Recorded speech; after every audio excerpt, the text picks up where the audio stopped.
জুবিন গাৰ্গৰ সৈতে বিহুত গীত পৰিৱেশন নকৰে কণ্ঠশিল্পী শতাব্দী বৰাই।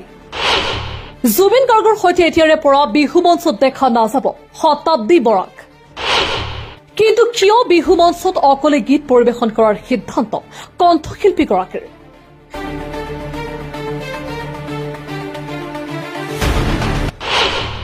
সামাজিক মাধ্যম যোগে এই কথা সদৰি কৰিলে কণ্ঠশিল্পী শতাব্দী বৰাই।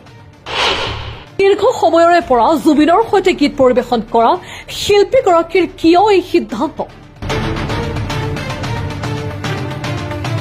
জনপ্ৰিয় কণ্ঠশিল্পী জুবিন গাৰ্গৰ সৈতে এইবাৰ বিহুত গীত পৰিৱেশন নকৰে কণ্ঠশিল্পী শতাব্দী বৰাই।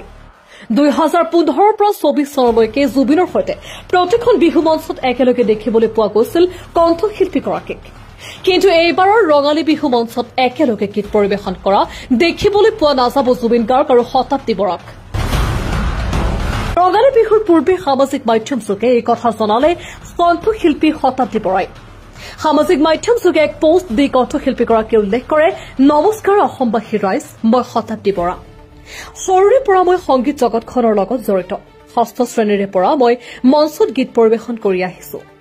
2015 পৰা 2025 লৈকে অসম ৰত্ন জুবিন গাৰ্গ দাদাৰ লগত মঞ্চত একেলগে গীত পৰিৱেশন কৰি আহিছো।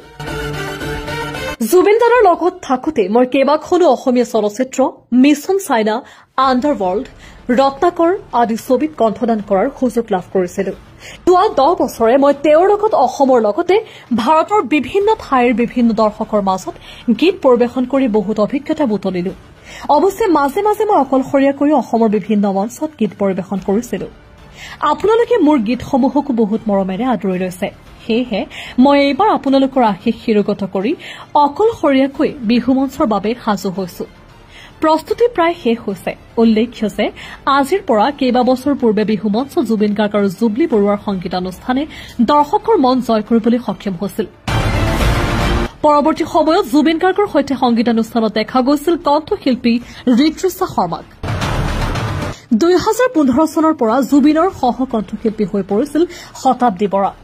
জুবিন গাৰ্গ আৰু শতাব্দী বৰাৰ সংগীতানুষ্ঠানেও দৰ্শকৰ মাজত এক সুকীয়া স্থান অৰ্জন কৰি আহিছে। অসমৰ লগতে দেশৰ ভিন্ন প্ৰান্তত গীত পৰিৱেশন কৰি সকলোৰে চিনাকি মুখ হৈ পৰিছে কণ্ঠশিল্পী শতাব্দী বৰা।